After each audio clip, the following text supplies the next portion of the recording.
자, 2-2 파트 구름과 강수인데요. 여기 파트가 좀 어렵습니다. 그리고 분량도 좀 많기 때문에 조금 오래 걸릴 것 같긴 합니다. 처음부터 차근차근히 같이 해보겠습니다. 1번에 포화. 여기서 포화 수증기량. 포화 수증기량이고요. 두 번째 응결. 수증기가 물로 바뀌는 것을 응결이라고 하죠. 세 번째 이슬점. 수증기가 물로 바뀌는 온도를 이슬점이라고 하고, 네 번째 불포화 15도씨, 3번에 10.6, 여기 7.6, 여기 3, 4번 10.6이고요. 20, 여기 53%, 5번에 낮아지고 높아진다. 6번에 단열 팽창. 전부 너무 중요한 개념입니다. 다음 7번에 상승. 공기가 상승해야 되고, 다음에 하강. 다음 응결. 8번에 저군형. 여기 층운형입니다. 9번에 이렇게 가면 되고요. 얘는 얼음 알갱이 하고 물방울 되겠습니다. 자, 쪽집게 문제 1번부터 전부 다 한번 풀이를 해보겠습니다. 이거 좀 오래 걸릴 거예요. 와, 문제가 너무 많아. 문제가 32개 있기 때문에 아이고 많습니다. 처음부터 보자. 자, 1번입니다. 답을 불러줄게요. 1번에 4번, 2번에 4번, 3번에 3번, 4번에 2번, 5번에 4번, 6번, 5번. 다음 7번, 2번, 8번, 4번, 9번, 2번, 10번에 5번이고요. 11번에 3번, 12번에 2번, 다음 13번에 4번, 14번에 2번, 15번에 1번, 16에 2번, 17에 3번, 18번 3번, 19번 4번. 다음 20번에 3번, 21번에 5번, 22번 3번, 23에 4번, 24번 1번, 25번 2번, 5번. 다음 26번에 3번이고 27번에 5번, 28번 2번입니다. 서술형은 좀 이따가 다 볼 거고요. 여기 계산하는 문제들도 좀 나올 거고 암기해야 되는 문제들도 꽤 많이 나오기 때문에 자, 1번부터 바로 보겠습니다. 그래프 보는 방법인데요. 그러면 포화 수증기량 곡선. 얘가 지금 포화 수증기량 곡선이라는 거예요. 이 곡선이라고 하는 것은 여러 개의 점들이 연결돼 가지고 선을 만드는 거기 때문에 이 곡선상의 한 점들 있죠. 이 점들을 읽는 방법부터 알아야 되는데, 자, 일단은 A에 대한 정보를 보겠습니다. 이 A 점이 찍혀 있죠. A에 쭉 내려가서 여기 지점을 읽어요. 그럼 A의 기온이 나오고요. 왼쪽으로 쭉 가서 Y축을 읽어줍니다. 그러면 여기 10.6이라고 되어 있는 것은 이 A의 현재 수증기량을 얘기하는 겁니다. 자, 그리고 A의 포화 수증기량, A라고 하는 것은 25도씨니까 25도씨의 포화 수증기량은 여기를 읽어주면 됩니다. 그럼 20이죠. 그 다음에 A의 이슬점은 냉각시켰을 때 포화 상태가 되는 온도, 이 온도가 A의 이슬점 되는 겁니다.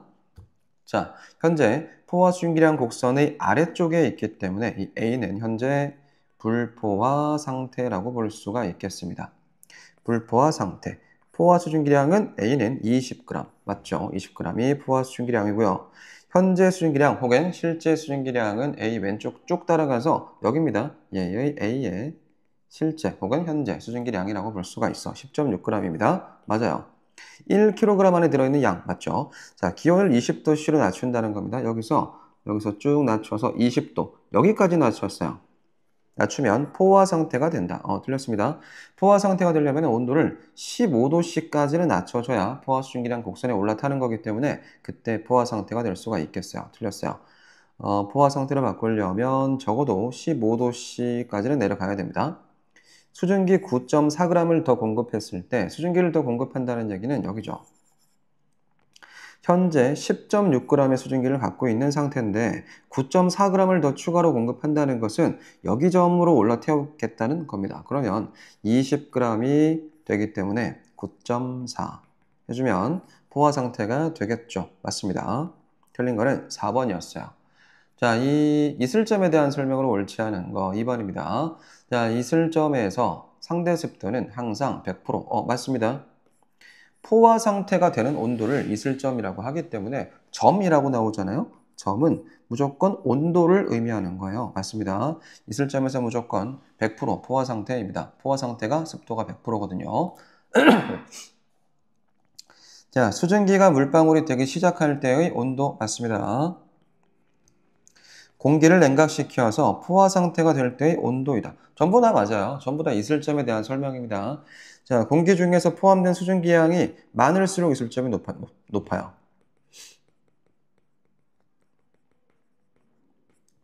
자, 그래프를 그려볼게요. 그래프가 이렇게 됩니다. 그려있을 때 이슬점이라고 하는 거는 여기 온도, 여기 온도 이렇게 되는데 자, 현재 수증기량이 요만큼 있어요. 그럼 이슬점은 이만큼. 현재 수증기량이 요만큼 있어요. 이슬점은 여기. 그러니까 현재 갖고 있는 수증기량이 많으면 많을수록 이슬점이 높다는 것은 꼭 기억을 해놔야 됩니다. 적을수록 아니고 많을수록. 5번. 이슬점에서의 포화 수증기량은 현재 공기 중에 포함된 실제 수증기량과 같다. 정답입니다. 자, 이것은 꼭 기억해놔야 됩니다. 실제 수증기량을 알려주지 않는 경우가 종종 있고 습도를 알려주고 나서 현재 수증기량을 찾으라고 하는 문제에서 이렇게 생각해야 돼. 이슬점에서의 포화 수증기량이 현재 공기 중에 포함된 실제 수증기량과 같기 때문에 실제 수증기량을 알고 싶으면 이슬점에서의 포화 수증기량을 찾으면 됩니다. 이슬점에서의 포화 수증기량이 현재 수증기량, 실제 수증기량과 같을 거기 때문에 그 점을 가지고 현재 수증기량을 찾아내면 되는 거죠. 자, 틀린 거는 4번이었습니다. 다음 3번 문제 볼게요. 자, 표는 기온에 따른 포화 수증기량을 나타냈습니다. 현재 기온이 30도래요. 교실에서 기온을 낮출 때 응결이 일어나기 시작하는 온도가 15도씨. 이거 봐요. 이거 지금 이슬점을 응결이 일어나기 시작하는 온도는 이슬점이잖아요. 방금 얘기했습니다. 이슬점에서의 현재 수증기량, 포화 수증기량 같다고 했어요. 그러면 15도씨가 이슬점이라고 한다면 15도씨의 포화 수증기량이 10.6g이죠. 여기서 현재 수증기량도 10.6g이 될 거라는 겁니다. 자, 그럼 지금 현재 갖고 있는 수증기량은 10.6g이 되겠습니다. 교실의 상대 습도. 자, 현재 30도라고 했으니까 30도는 27.1g 분의 10.6g 곱하기 100을 넣어주면 상대 습도를 구할 수가 있어요. 약 한 40% 가까이 나오는데 정확히는 39.1% 나옵니다. 됐습니까? 자, 3번 별표 해놓고 이 문제 풀 수 있어야 됩니다. 4번 보겠습니다. 그림은 기온에 따른 포화 수증기량을 나타냈을 때 이에 대한 설명입니다. A2 공기의 상대 습도가 같다. 상대 습도 A는 지금 100%죠. 포화 수증기량 곡선에 올라타 있기 때문에 A의 습도는 100%, E는 100%가 아니라는 것을 확인할 수가 있습니다. 틀렸어요. BD 공기의 이슬점이 같으려면 갖고 있는 실제 수증기량이 같으면 돼요. 실제 수증기량이 동일하면 이 둘의 이슬점이 같을 겁니다. 자, B가 갖고 있는 수증기량 7.6이고요. D도 현재 수증기량이 7.6이기 때문에 둘의 이슬점은 10도, 얘도 10도 같습니다. 자, C, D, E는 공기가 포화 상태 틀렸어요. 포화 수증기량 곡선의 아래쪽에 C와 D와 E가 있기 때문에 불포화 상태입니다. 자, D 공기 1kg, D는 여기죠. 7.6이네요. D는 현재 1kg 안에 7.6g의 수증기를 갖고 있는 상태. 냉각시킬 겁니다. 어디까지? 여기. 0도씨까지 냉각을 시킬 거기 때문에요. 7.6g의 수증기가 응결한다. 그렇지 않습니다. 응결량은 현재 수증기량 빼기 냉각 온도에서 포화 수증기량이기 때문에 응결량 한번 구해볼게요. 응결량은 실제 갖고 있는 수증기량은 7.6g입니다. 거기다가 냉각 온도에서 냉각 온도 0도요. 0도에서 포화 수증기량은 3.8이란 말이죠. 빼기 3.8g 해주면은 3.8g만큼이 응결되겠네요. 틀렸습니다. 자, 비공기를 B 어디 있습니까? B를 여기 있어요. 30도씨로 가열? 틀렸습니다. 비공기가 지금 현재 7.6g의 수증기를 갖고 있기 때문에 가열 말고요. 냉각시켰을 때 포화 상태에 도달할 수가 있겠습니다. 가열이 아니라 냉각입니다. 어디까지 냉각? 비공기를 10도씨까지 냉각하면 포화 상태가 될 수가 있겠네요. 다음 보겠습니다. A, B, C, D, E 공기 중에서 이슬점이 제일 가장 높은 공기는 현재 혹은 실제 수증기량이 가장 많아야 됩니다. 그래야 이슬점이 높거든요. 찾아볼까요? 자, 그럼 C 되겠네요. C가 현재 수증기량이 14.7이기 때문에 C 먼저 찾고요. 다음에 상대 습도가 가장 낮은 공기를 찾으라 그랬습니다. 자, 일단 계산할 필요 없고요. 이렇게 포화 수증기량 곡선을 쳐다봤을 때 이 곡선과 가장 멀리 떨어져 있는 점이 습도가 제일 낮고요. 곡선상에 올라타 있으면 100%이기 때문에 제일 멀리 떨어져 있는 것은 2를 찾을 수가 있겠습니다. 숫자를 계산할 필요가 별로 없어요. 그래서 2 찾으면 됩니다. 4번입니다. 다음 밀폐된 실내에서 난방을 했을 때 이슬점 그리고 포화 수증기량 상대 습도의 변화를 옳게 짝지어라. 자, 일단 키워드를 볼게요. 밀폐된 실내라고 했기 때문에 수증기 유입이 없어요. 수증기 유입이 없어요. 그럼 이슬점은 변하지 않습니다. 이슬점이 변하는 것은 수증기가 추가로 들어왔을 때 이슬점이 변할 수 있는데 수증기가 추가로 들어오지 않기 때문에 이슬점 변화가 없다라는 것을 추측할 수 있어야 됩니다. 다음 난방이죠. 난방을 했다고 하는 것은 기온이 어떻게 될까요? 기온이 올라가죠. 자, 기온이 올라간다고 하는 것은 기온과 포화 수증기량은 비례관계이기 때문에 기온이 올라가면 포화 수증기량이 증가합니다. 자, 그 다음에 상대 습도를 봐야 되는데 상대 습도는 이 내용과 같이 연결되기 때문에 습도 구하는 공식이 포수 분의 포화 수증기량이죠. 현재 수증기량입니다. 곱하기 100입니다. 근데 포화 수증기량이 증가했다는 것은 전체적인 습도는 어떻게 됐다는 것과 습도와 포화 수증기량과 습도는 반비례 관계라서 포화 수증기량이 올라가면 습도는 내려갑니다. 됐나요? 그러니까 기온이 올라갔을 때 기온이 상승하면 습도는 내려간다는 결론까지 도출될 수 있어야 됩니다. 자, 이슬점은 변화가 없고요. 포화 수증기량은 기온이 올라갔기 때문에 증가할 거고요. 습도는 떨어집니다. 이거 굉장히 중요하죠. 답은 5번이었습니다. 다음 7번 볼게요. 그림은 맑은 날입니다. 맑은 날이라고 했기 때문에 수증기량의 추가 유입이 또 없어요. 그럼 이슬점이 거의 일정하게 나타납니다. 이슬점 일정하게 쭉 이게 이슬점이죠. C가 이슬점 되겠습니다. 그리고 12시고 새벽 6시 사이 중간쯤 되니까 오후 한 2시에서 3시 가까이 되겠네요. 오후. 그러면 이때는 기온이 가장 높죠. 높게 나타나는 A가 기온이 되는 거고요. 그 다음에 새벽 한 5시 정도에 가장 높게 나타나는 거, 이게 습도입니다. 새벽 5시경에는 기온이 제일 낮기 때문에 습도가 제일 높게 나타날 수가 있는 거죠. 자, A가 기온이고요. B는 습도, C가 이슬점. 답은 2번 체크하면 되겠습니다. 됐나요? 자, 이날 새벽 5시경에 안개가 꼈을까? 이때는 안개 꼈을 거예요. 왜냐면 A가 기온이라 그랬는데 A 기온이 이슬점에 지금 도달했단 말이죠. 이슬점에 도달하면은 이슬점 도달, 수증기가 어떻게 됩니까? 수증기가 응결되죠. 응결되면서 포화 상태에 도달했어. 그러면 이 새벽 5시경의 이 지역에서는 안개가 꼈을 거라고 볼 수가 있겠습니다. 다음 볼게요. 자, 8번입니다. 기온은 오후 2시경에 가장 높다. 이건 그래프 볼 필요도 없이 맞고요. 상대 습도는 오후 2시경에 가장 낮다. 그렇죠? 습도는 제일 낮아요. 왜냐하면 기온이 높기 때문에 습도가 낮아지는 거죠. 기온 변화와 상대 습도는 대체로 반대 양상으로 나타난다. 그렇습니다. 낮에는 포화 수증기량이 감소한다. 상대 습도가 낮아진다. 틀렸어요. 포화 수증기량이 증가하죠. 낮에는 기온이 높기 때문에 포화 수증기량이 증가해서 상대 습도가 낮아지는 거죠. 됐습니까? 이거를 감소를 증가로 바꾸면 됩니다. 단어 한 개가 잘못됐어요. 자, 하루 동안 수증기량이 거의 변하지 않기 때문에 있을 점은 거의 일정한 것 맞습니다. 다음 9번 볼게요. 구름이 생성되는 과정을 순서 없이 나타냈을 때 저희가 알고 있어야 돼. 총 6가지 단계로 나눌 수가 있어요. 맨 처음에 공기가 상승 적어줄게요. 적어야 됩니다. 여러분들도 공기 상승 첫 번째 기억. 그 다음에 단열 팽창 하겠습니다. 공기의 부피가 팽창한다. 단열 팽창. 단열이라고 하는 것은 외부로부터 열 출입이 없다는 겁니다. 단열 팽창. 들어갔고 미음, 기억 다음에 미음. 끝났네요. 답은 2번입니다. 자, 팽창한 다음에 그 다음에 뭐 해야 되죠? 기온이 하강. 내부에 있던 열 에너지를 사용해서 부피를 팽창시키는데 기온 하강합니다. 과정을 기억해야 됩니다. 기온 하강하고 나서 기온이 쭉쭉 떨어지니까 이렇게 됐죠? 기온이 쭉쭉 떨어지니까 이제 이슬점에 도달합니다.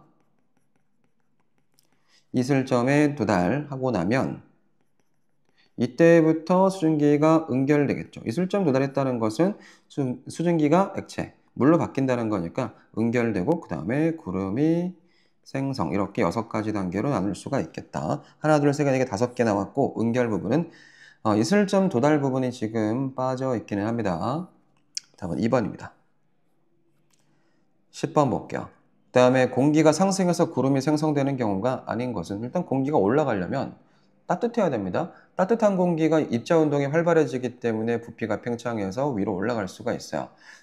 지표면의 일부가 가열이죠. 가열되면 공기에 올라갑니다. 산을 만나면 위로 올라가겠죠. 따뜻한 공기와 찬 공기가 만나면 이 따뜻한 공기가 찬 공기 위를 타고 올라갈 수가 있어요. 기압이 낮은 곳으로 주변 공기가 모여듭니다. 그럼 저기압 중심이라는 얘기죠. 저기압 중심에서 더 이상 갈 데가 없기 때문에 공기는 위로 올라갑니다. 자, 기압이 높은 곳에서 주변의 공기로 빠져나갈 때 이때는 공기가 상승할 필요가 없죠. 그냥 옆으로 가버리면 되기 때문이죠. 자, 정답은 5번입니다. 여기는 고기압이니까요. 고기압에서는 구름이 생성될 수 없습니다. 공기가 상승하지 않으니까요. 자, 답은 5번. 다음 볼게요. 11번입니다. 자, 이 실험 장치 굉장히 많이 나옵니다. 압축 펌프. 여기는 단열 압축하는 과정이고요. 충분히 단열 압축을 하고 난 상태에서 뚜껑을 열었을 때 이때 팽창합니다. 단열 팽창이 되기 때문에 기온이 하강하고요. 기온이 하강하다가 이슬점에 도달하면 수증기가 응결하고 그때 내부가 뿌옇게 흐려지는데 이게 구름이 생성되는 원리랑 똑같고요. 응결핵이라고 하는 것을 집어넣을 수가 있어요.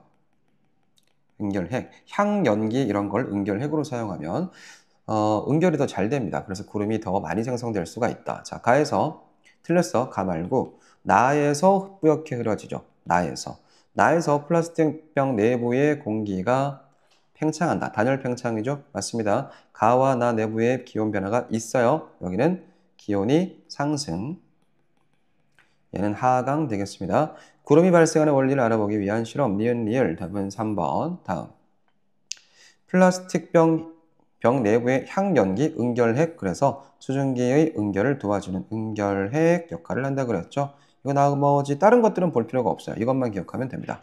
다음 13번. 이거는 구름의 생성 원리인데요. 병합설하고 빙정설이 있습니다. 지금 나오는 것은 빙정설이죠. 몇 가지 키워드만 기억해 놓으면은 이 내용 그렇게 어렵지 않습니다. 자, 여기 얼음알갱이밖에 없고 여기는 물방울밖에 없고 B 구간에서 얼음알갱이와 물방울 둘 다 있어요. 자, 물방울이 증발하면서 얼음알갱이에 달라붙으면 이 얼음알갱이가 커지면서 무거워집니다. 그러다가 떨어질 건데 쭉 떨어지다가 밑에가 추우면 그냥 눈이 되는 거고요. 약간 온도가 높아서 녹으면은 비가 되는 겁니다. 빙정설입니다. 북반구 여기 중위도 혹은 남반구 중위도겠죠. 중위도 혹은 고위도에서 내리는 강수 이론이고요. 그 다음에 차가운 비까지 정리해주면 되겠습니다. 따뜻한 비 틀렸어. 차가운 비. 저위도 틀렸어. 중고위도. A 구간은 물방울만 있어. 틀렸어. 얼음알갱이만 있고요. B 구간에서 수증기가 얼음알갱이에 달라붙어서 얼음알갱이가 커진다. 그렇죠? C 구간에서는 커진 물방울이 아닙니다. 얼지 않아요. C 구간 여기죠. 0도씨 이상의 온도이기 때문에 눈이 될 수가 없습니다. 맞는 거는 4번입니다. 14번 보겠습니다. 표는 기온에 따른 포화 수증기량을 나타냈어요. 기온이 28도. 28도고 이슬점이 22도. 이슬점이 22도래요. 이슬점이 22도라고 하는 것은 현재 수증기량을 알려준 것과 같습니다. 현재 갖고 있는 수증기량은 이슬점에서의 포화 수증기량과 같기 때문에 현재 수증기량은 현수는 16.7g이 현재 수증기량 될 겁니다. 됐나요? 그래서 응결량이 얼마인가? 응결량 구하는 공식은 응결량은 적어주자. 공식부터 알고 있어야 되니까요. 응결량은 현수 빼기 냉각 온도에서 포화 수증기량이니까 냉온 포수라고 하겠습니다. 다시 현재 수증기량 빼기 냉각 온도에서의 포화 수증기량이라고 하겠습니다. 현재 수증기량 아까 나왔죠? 16.7입니다. 16.7g 빼기 냉각 온도 몇 도일까요? 20도씨. 20도씨에서 포화 수증기량은 14.7이네요. 14.7입니다. 얼마죠? 6 빼기 4, 16 빼기 14.7이니까 2g이에요. 이게 응결량이죠. 그런데 문제가 있어요. 이게 2g의 응결량은 1kg 한정했을 때 2g이라는 얘기인데 3kg이라고 했기 때문에 곱하기 3에서 6g 찾아내야 됩니다. 답은 2번입니다. 이 과정이 잘 이해가 안 된다면 다시 돌려보세요. 한 번, 두 번 돌려보고 나서 이해될 때까지 전부 확인을 해야 됩니다. 다음 15번 볼게요. 다음 설명에 기억, 니은에 들어가는 말을 옳게 짝 지으세요. 기온이 30도씨일 때 상대 습도가 70%라고 했습니다. 자, 30도씨에서 포화 수증기량 한번 찾아볼게요. 27.1입니다. 됐나요? 자, 그럼 이렇게 되는 거죠. 상대 습도 구하는 공식은 습도는 상대 습도입니다. 포수, 포화 수증기량 분의 현재 현수라고 할게요. 곱하기 100인데 현재 수증기량을 알려주지 않았고요. 상대 습도를 알려줬네요. 습도가 70%랍니다. 자, 그러면 포화 수증기량이 27.1g 분의 현재 수증기량 x 곱하기 100 했을 때 70%가 나왔다는 얘기는 이거 어떻게 계산하면 가장 쉬울까요? 27분의 1, 27.1 곱하기 100x가 70이다. 이렇게 하면 되겠죠. x는 27.1 곱하기 0.7 해도 상관없습니다. 70%니까. 그러면 자, 19 가까이가 현재 수증기량이 될 거기 때문에 지금 갖고 있는 현재 수증기량은 19g이고요. 이 공기의 이슬점은 19g을 포화 수증기량으로 가지는 온도가 24도이기 때문에 24도가 이슬점 되겠습니다. 24. 맞죠? 이슬점은 24도입니다. 이슬점이라고 하는 것은 포화 수증기량이랑 현재 수증기량이랑 같은 온도이기 때문에 현재 수증기량이 19g이고요. 이 19g을 포화 수증기량으로 가지는 온도가 이슬점이 되는 거예요. 그래서 24도를 찾은 겁니다. 답은 1번입니다. 16번 볼게요. 그림은 물이 담긴 컵에 얼음을 넣어서 온도를 낮추면서 컵 표면에 물방울이 맺히기 시작하는 온도. 줄 칠게요. 컵 표면에 물방울이 맺히기 시작하는 온도. 이게 뭡니까? 이게 이슬점이죠.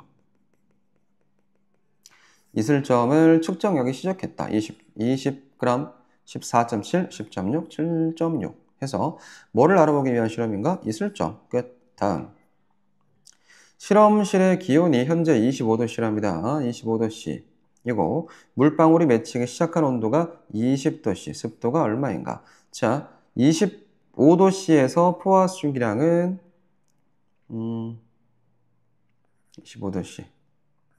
에서 포화 수증기량 20g이고요.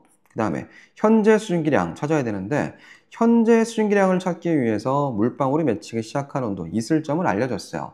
이슬점을 알려줬다는 얘기는 현재 수증기량을 알려주는 것과 똑같습니다. 이슬점에서의 현재 수증기량은 포화 수증기량과 같기 때문에 14.7g이 현재 수증기량이 되는 거죠. 14.7이 현재 수증기량입니다. 20분의 14.7 곱하기 100 해서 73.5%라고 찾아낼 수 있어야 됩니다. 다음 18번 볼게요. 응결에 의해 나타나는 현상은 안개가 맺히는 것, 응결이고 이슬이 맺히는 것, 응결이고 빨래가 마르는 것은 증발입니다. 김 서리는 것, 물방울이 맺히는 것 전부 응결이죠. 증발은 3번만 틀렸습니다. 19번 볼게요. 자, 오른쪽 그림과 같이 플라스틱 병에 따뜻한 물 넣었고 뚜껑을 열 때, 자, 내용을 잘 봐야 됩니다. 뚜껑을 열 때 어떤 변화가 생길 것인가? 일단은 뿌옇게 흐려지겠죠. 단열 팽창하면서 팽창 기압이 떨어지겠죠. 일단 뚜껑을 열었으니까 꾹꾹꾹 누르다가 단열 압축이 아니죠. 단열 팽창이니까 기압이 떨어지겠죠. 그리고 기온은 떨어집니다. 기온도 같이 떨어지면서 내부는 뿌옇게 흐려지겠죠. 답은 4번만 체크하면 되겠네요. 넘어갑니다. 다음 20번 보겠습니다. 아우, 문제가 너무 많아요. 자, 20번입니다. 저군형 구름이죠. 저군형 구름은 공기가 강하게 상승할 때 발생합니다. 저군형. 3번 끝. 자, 21번입니다. 그림은 어느 구름에서 비가 생기는 과정, 이거는 병합설 되겠습니다. 병합설이라고 하는 것은 0도씨 이상의 온도에서 물방울들이 합쳐져 가지고 비가 내리는 것을 병합설이라고 하죠. 여기는 전부 0도씨보다 높은 온도예요. 모든 구름 틀렸어. 처음에는 눈은 틀렸어. 고위도 틀렸어요. 저위도죠. 눈 없어요. 모든 구름 아니니까요. 작은 얼음알갱이 들어가 있으니까 뒤에 거 볼 필요도 없이 틀렸습니다. 여기 얼음알갱이가 없을 거니까요. 크고 작은 물방울들이 합쳐져서 무거워지면 비로 내린다. 아주 간단합니다. 다음 22번. 우리나라는 중고위도, 북반구 중고위도에 있기 때문에 빙정설에 의해서 비가 옵니다. 빙정설, 그쵸? 구름 속에 얼음알갱이와 물방울이 공존하는 구간이 있다. 맞죠?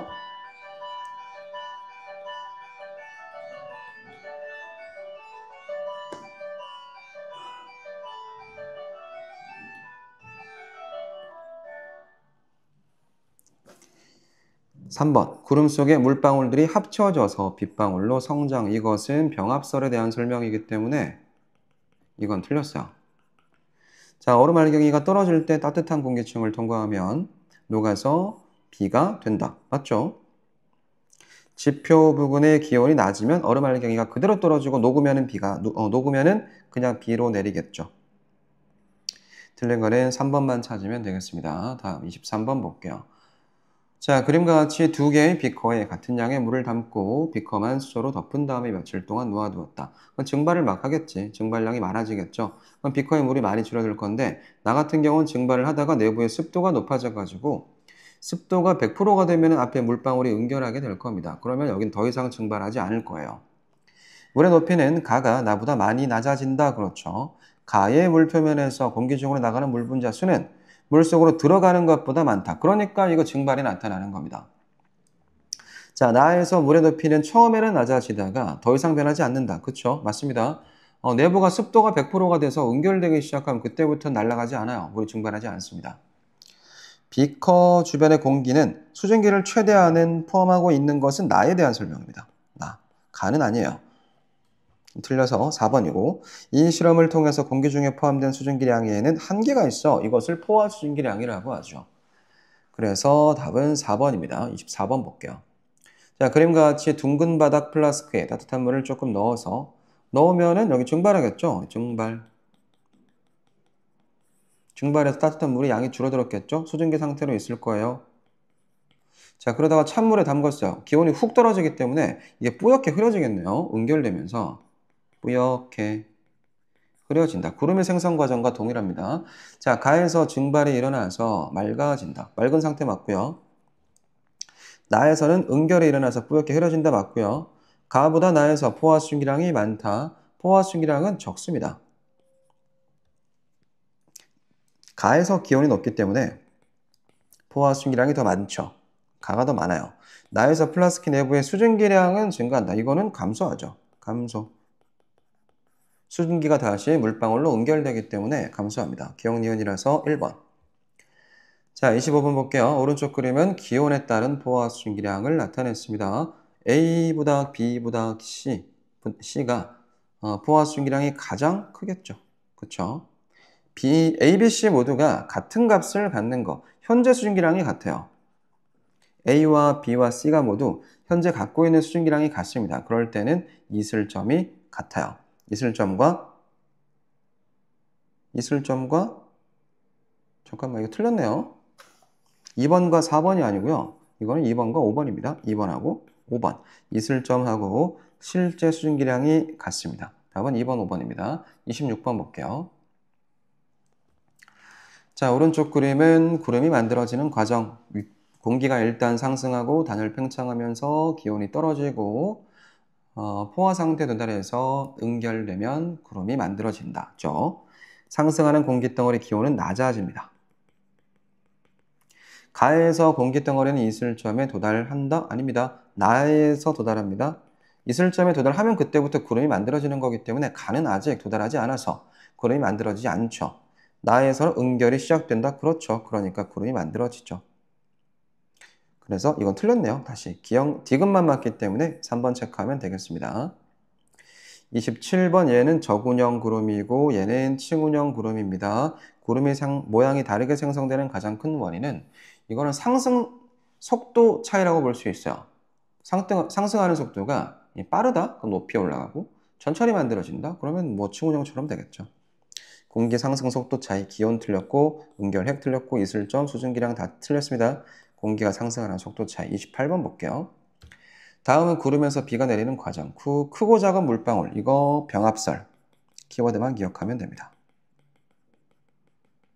병합설. 자, 강수 이론을 옳게 짝지은 거. 저위도 지방에서 병합설. 답은 2번이죠. 이것만 체크하면 되겠습니다. 서술형 문제 29번 보겠습니다. 오른쪽 그림은 기온에 따른 포화 수증기량 곡선입니다. A 공기를 포화 상태로 만드는 방법을 구체적으로 설명하는 거하고 그냥 설명하는 게 있을 텐데 여기는 숫자들이 정확히 기입이 되어 있기 때문에 구체적으로 설명할 수가 있어요. 일단은 온도가 지금 현재 30도거든요. 얘를 20도씨로 낮춘다 혹은 10도씨 냉각한다 뭐 이렇게 두 개 쓸 수가 있겠죠. 기온을 20도씨로 낮춘다 가 있고요. 다음 두 번째는 A 공기가 지금 현재 14.7g을 갖고 있는데 공기를 추가를 시키면 되겠죠. 얼마나? 여기서 여기까지로 옮기면 되는 거기 때문에 수증기 12.4g을 추가한다 라고 하면 포화 상태로 만들어질 수가 있겠습니다. 다음 30번 볼게요. 그림은 맑은 날 하루 동안의 기온, 습도, 이슬점 변화를 나타냈어요. 자, 기온과 상대 습도 변화가 반대로 나타나는 까닭은 자, 일단은 이슬점 변화가 없어요. 맑은 날이기 때문에 수증기량의 변화가 거의 없고요. 얘는 냅두고 기온이 높아지면 포와 수증기량이 높아지잖아요. 그쵸? 상대 습도가 떨어집니다. 기온이 높아지면 포와 수증기량이 커지면서 상대 습도는 내려갑니다. 그래서 거의 반대 양상으로 나타나죠. 기온과 습도는 반대 양상으로 나타난다 라고 쓰면 될까요? 다시 한번. 자, 수증기량은 변화가 없는 상태에서 기온이 높아지면 포와 수증기량이 증가하여 상대 습도는 낮아지기 때문에 기온과 상대 습도의 변화는 반대로 나타난다 라고 하면 되겠습니다. 다음 31번 구름이 생성되는 과정입니다. 일단 공기덩어리가 상승하면 부피가 팽창하여 기온이 낮아지다가 그렇죠? 이슬점에 도달하면